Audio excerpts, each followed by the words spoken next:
ఏడు స్వరాలే ఏడు కొండలై కలసిన కలియుగ విష్ణు పదం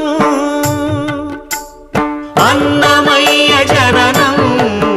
ఇది అన్నమయ్య జననం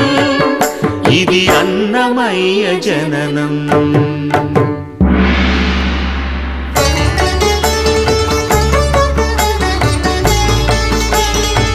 హరిషడ్వర్గము తెగనరికే హరిఖడ్గం ఇది నందకము